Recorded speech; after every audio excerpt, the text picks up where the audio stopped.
Hier s'est tenu le conseil municipal de Nice, dernier conseil de l'année, avec au programme notamment le vote du budget 2025. Il a été annoncé notamment une hausse de policiers municipaux, la poursuite du verdissement de la ville, des investissements dans le secteur de l'éducation aussi. Pour analyser les grandes orientations de cette politique, on reçoit ce matin le président de la commission des finances de la ville. Bonjour Philippe Pradal. Bonjour et merci de votre accueil. Une première question qui peut paraître un petit peu simpliste, mais qui permettra de planter le décor. Quelles sont pour vous les orientations majeures de ce budget 2025 ? Alors, plusieurs priorités, mais si on doit en distinguer que 4. Une, c'est d'abord la stabilité fiscale. Il n'y aura pas d'augmentation d'impôts cette année des taux au niveau de la ville de Nice. C'est important parce qu'il nous fallait donner un signal aux Niçois, aux entreprises, qu'il y aura de la stabilité dans un monde dont on peut dire qu'il est très instable. Et les deux chroniques précédentes que j'ai écoutées avec attention l'ont démontré.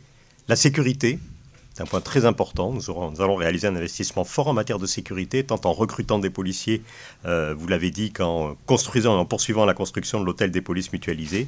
La proximité et le pouvoir d'achat, des mesures en faveur du pouvoir d'achat, notamment dans le domaine scolaire. Et la santé et la cohésion sociale, l'ouverture de maisons de santé, le maintien d'un niveau de subvention élevé aux associations et le maintien de l'action du CCAS qui voit sa subvention augmenter de 2 millions d'euros pour être aux côtés des plus fragiles.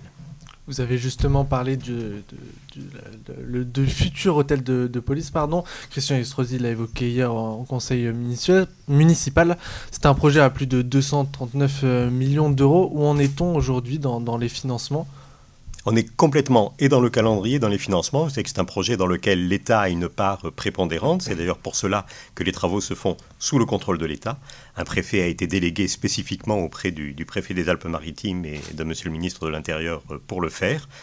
Tout ceci fonctionne. Les Niçois constatent que le projet avance et cette livraison sera un élément très important à la fois, bien sûr, pour les policiers qui vont y travailler, notamment les policiers nationaux qui vont bénéficier de conditions de travail bien plus favorables que celles qu'ils ont actuellement, mais également pour toutes les Niçoises et tous les Niçois, parce que cet instrument, notamment son centre de supervision, va permettre d'accroître l'efficacité et la réactivité des forces de police dans la ville. Est-ce que Nice devait vraiment se doter d'un tel complexe, une première en France ? Alors, c'était important que cette première en France, elle se passe ici. Pourquoi ? Parce que le niveau de collaboration que nous souhaitons avoir entre la police nationale et la police municipale et les forces de sécurité en général, il est exemplaire sur ce territoire. On a été très en avance à l'initiative de Christian Estrosi en signant des conventions avec le procureur de la République, avec les préfets successifs des Alpes-Maritimes. Donc, s'il y a un endroit où ça devait se faire, c'est ici, pour couronner et pour accentuer cette action de collaboration. Quand les gens travaillent tous les jours ensemble, c'est pas idiot de se dire que ça serait bien qu'ils soient au même endroit. 78 millions d'euros ont été approuvés pour le verdissement de la ville, notamment le prolongement de la promenade du Paillon, le verdissement du boulevard de la Madeleine. Ce sont 30 hectares de jardins supplémentaires qui sont prévus. Pourquoi c'est aussi important pour vous, pour Christian Estrosi, pour l'équipe municipale de verdir la ville ? Au moins 2 axes. Le premier axe, et nous le vivons tous les jours, et ce qui s'est passé à Mayotte, qui me soit permis à ce moment d'exprimer avec gravité le soutien et les enjeux de la construction de Mayotte, puisque certains osent parler de reconstruction. Ce qui est à faire, c'est vraiment une construction, tant le point de départ était déjà dégradé et que ce qu'il va y avoir à faire suite au passage du cyclone est terrible. Il y a le dérèglement climatique. Et le dérèglement climatique fait que nous avons des phases de canicule extrêmement importantes et qu'il est important, à notre niveau, même si cela peut paraître faible, que nous fassions des choses pour désimperméabiliser les sols, pour avoir des arbres, pour faire baisser la température dans la ville. L'autre dimension, c'est qu'une très très grande majorité de Niçois n'ont pas d'extérieur à leur domicile. Il faut donc leur offrir des endroits où ils ont la possibilité de se retrouver avec des arbres, avec du terrain naturel, avec de la pelouse pour pouvoir se poser à l'ombre, jouer avec les enfants et éventuellement pique-niquer. Tous ces éléments-là sont très importants et c'est ces deux dimensions à la fois lutte contre le dérèglement climatique en faisant baisser la température dans la ville et en absorbant mieux les épisodes d'intempéries et également offrir cette possibilité aux Niçois, comme on peut le voir déjà dans la phase 1 de la promenade du Paillon, qui est un endroit où les gens se retrouvent. Et c'est aussi important dans une société fractionnée, où beaucoup de tensions existent, qu'il y ait des lieux apaisés où l'on se retrouve dans de bonnes conditions. Alors ça ne concernait pas forcément cette mesure, mais Juliette Chénel-Leroux, qui est dans l'opposition, elle a parlé plutôt hier d'une politique tape à l'œil. C'est ce qu'elle a dénoncé lors du conseil municipal, au détriment de la politique culturelle de la ville. J'imagine que vous désapprouvez. Oui, d'abord les budgets culture sont maintenus. Et c'est vrai qu'on peut regretter que l'opposition ayant décidé de défendre ce thème de projet qu'ils trouvent excessif et de désintérêt pour la politique culturelle, ils ont décidé que ça serait leur thème le premier jour du mandat, et ils le disent, quel que soit le contenu des budgets. Moi, je regrette qu'ils ne regardent pas de plus près les budgets, qu'ils puissent éventuellement avoir d'autres critiques. Nous ne prétendons pas que ce budget n'a pas des choix politiques qui ne plaisent pas à l'opposition, mais en revanche, là pour le coup, je trouve que l'objectif est manqué parce que nous continuons à soutenir fortement la culture et les projets qui sont faits, ils sont faits pour les Niçoises et les Niçois. Il n'y a aucun projet démesuré. Le sourire des Niçois dans la promenade du Paillon le démontre. Christian Estrosi s'est réjoui à dire que Nice n'a jamais été aussi attractive. Pourtant, dans le baromètre emploi-logement sorti début décembre, Nice se classe avant-dernière, juste devant Paris, parmi les 31 grandes villes de France. Est-ce que c'est pas un peu paradoxal, ces différences de discours par rapport à ce baromètre ? Alors, les baromètres, effectivement, sont différents, mais je reviendrai sur ce sujet du baromètre emploi-logement. La ville de Nice voit sa population augmenter. C'est rare dans les grandes villes. La plupart des grandes villes observent aujourd'hui une baisse de leur population. Donc la ville de Nice, pour la deuxième année consécutive, dans le cadre des savants calculs que réalise l'INSEE, a gagné près de 5 000 habitants, après une augmentation de 5 000 habitants lors du précédent comptage. Donc ça veut dire que nous avons gagné 10 000 habitants. Donc il y a une réelle attractivité. En revanche, et vous faites le point, et ça fait aussi partie des politiques majeures que porte la ville et encore plus la métropole, le sujet du logement est un sujet de préoccupation. Et le sujet du logement devient un sujet lié à l'attractivité en matière d'emploi. Nous arrivons à attirer des entreprises. En revanche, leurs collaborateurs, lorsqu'ils viennent, peuvent avoir des difficultés à trouver des logements. C'est pour ça qu'il faut trouver des solutions intelligentes, inventives, tout en respectant la nature, tout en respectant les grands équilibres qu'il doit y avoir dans la cité. Nous puissions livrer des logements de façon à pouvoir accueillir ces gens qui veulent venir, non pas seulement profiter du soleil, mais travailler, et faire vivre ce territoire de façon efficace. C'est pour ça que les projets qu'il y a, notamment de surélever un certain nombre d'immeubles, ce qui permet de ne pas consommer de terrain supplémentaire, mais de créer du logement en construisant sur du logement, est une piste extrêmement prometteuse et nous sommes en train de travailler sur ces sujets-là. Si nous sommes pénalisés dans le baromètre que vous évoquez, c'est principalement en raison de la rareté, donc du coût du logement.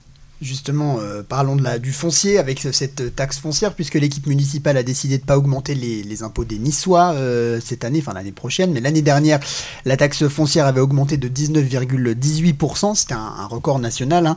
Est-ce que c'est vraiment un cadeau alors pour les Niçois ?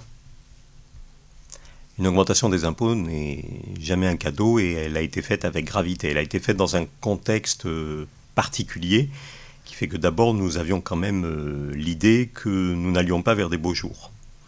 Ensuite, il était important pour ne pas pénaliser le quotidien et le pouvoir d'achat des Niçois de ne prendre cette mesure qu'au moment où la taxe d'habitation était supprimée pour tout le monde. La suppression progressive de la taxe d'habitation a produit ses pleins effets l'année dernière et donc notre idée était de faire que les Niçoises et les Niçois ne payent pas plus d'impôts à la ville avec la suppression d'habitation, et malgré l'augmentation de la taxe foncière. En plus, nous n'avions pas augmenté depuis 15 ans la taxe foncière. Ça nous paraissait donc important par rapport à une inflation qui, elle, a augmenté de façon très importante, de faire cette correction qui a été faite avec gravité, mais qui a été faite aussi pour faire face à des tempêtes qui se profilaient. Et ce que je voulais dire aussi sur ce budget, sur lequel on n'a pas beaucoup insisté dessus, mais c'est un point d'information important.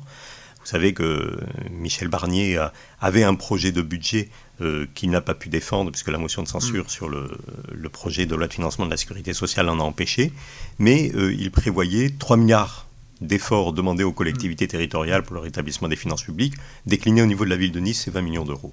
Les 20 millions d'euros, nous les avons pris en compte, parce que nous considérons que d'une façon ou d'une autre, cet effort, il faudra le faire. Donc le budget qui a été adopté hier, il est à l'abri de la mauvaise nouvelle qu'il pourrait y avoir avec un budget, et je crains que, quel que soit le gouvernement, le budget demandera un effort aux collectivités. Nous souhaitons qu'effectivement il soit le plus raisonnable possible, qu'il prenne le mieux en compte les situations individuelles de chaque collectivité, mais il y aura un effort qui sera demandé. Nous sommes prêts, nous, à faire face à un effort de 20 millions d'euros, qui est très certainement l'effort maximal qui pourrait nous être demandé. C'est un point important. Pour ne pas dire que nous l'avons anticipé, nous avions quand même anticipé le risque de mauvaises nouvelles. Et je le dis, pour les Niçois, ce que nous prenons dans leur portefeuille grâce à la suppression de la taxe d'habitation que Christian Estrosi a soutenue n'est pas plus important que ce que nous leur prélevions en 2008. Pourquoi un tel effort ? Vous l'avez dit, certes, on connaît la situation budgétaire aujourd'hui en France, mais pourquoi un tel effort? Pourquoi avoir repris les mesures proposées par Michel Barnier, alors que pour l'instant, les orientations budgétaires du nouveau gouvernement de François Bayrou, on ne les connaît pas encore, même si des efforts seront faits. Pourquoi autant? Pourquoi pas moins? Pourquoi ces 20 millions d'euros? Alors, beaucoup de collectivités ont fait le choix de dire il ne nous sera rien demandé en termes d'efforts. Ça me paraît extrêmement imprudent pour plusieurs raisons. D'abord, on sait que le rétablissement de la situation des finances publiques au niveau de l'État est impératif, donc il y aura un effort à faire. Et je ne vois pas comment l'effort pourrait être fait sur la seule sphère de l'État et de ses satellites. Il sera demandé un effort aux collectivités. Alors, pourquoi un effort demandé aux collectivités? Parce que les collectivités font partie de l'État au sens large. Donc, dire qu'elles pourraient être complètement exonérées d'un quelconque effort me paraît aujourd'hui pas réaliste. Et ceux qui font le pari qu'aucun effort ne sera demandé risquent de se réveiller un peu avec la gueule de bois. Pourquoi nous avons fait le choix de prendre comme référence ce qui était demandé dans le budget Barnier, pour employer un terme un peu rapide? C'est que ça nous paraît être un point de référence objectif et que nous avons été capables de le mettre en place dans ce budget. Après, et je le redis, si on nous demande un effort moindre, tant mieux.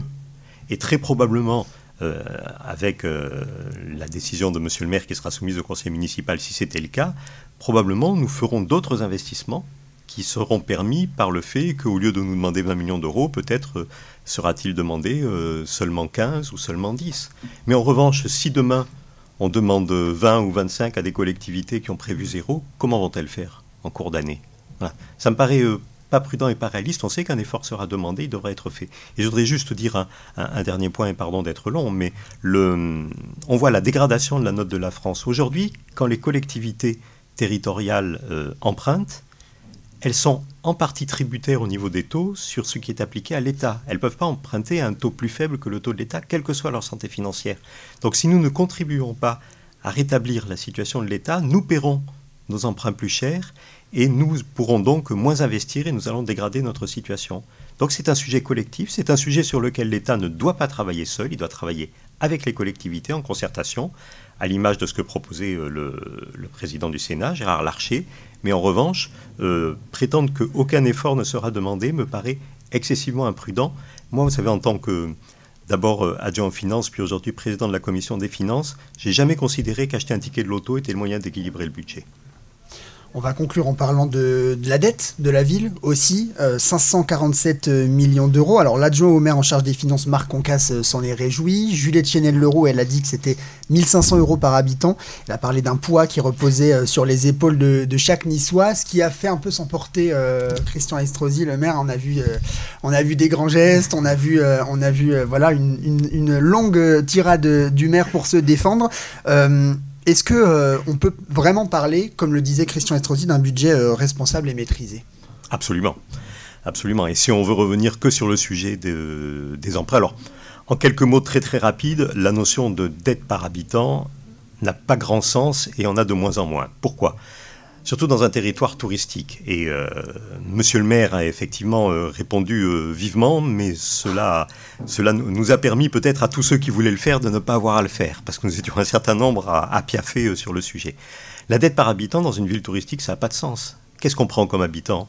On prend la population de la ville de Nice au mois d'août, la population de ville de Nice au moment où nous avons accueilli le Tour de France, où on prend la population que nous avons au mois de novembre, et on peut même d'ailleurs se poser la question, au mois de novembre nous avons encore des touristes et nous l'avons vécu, et il faut s'en réjouir, et les hôteliers et les restaurateurs nous l'ont dit. Donc la notion de population est déjà assez difficile. Ensuite, il y a un autre sujet fondamental en matière de recours au financement bancaire pour financer les emprunts, c'est qu'en faisons-nous et sommes-nous capables de rembourser?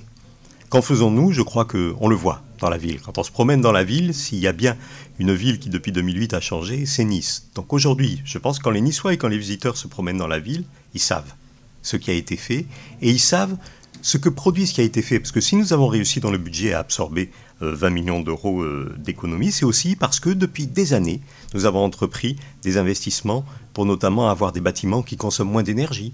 Et consommer moins d'énergie, ça pouvait être un gadget il y a 10 ans. Aujourd'hui, on se rend compte à quel point ça a des effets bénéfiques et ça nous a permis de faire baisser notre note en matière de fuite.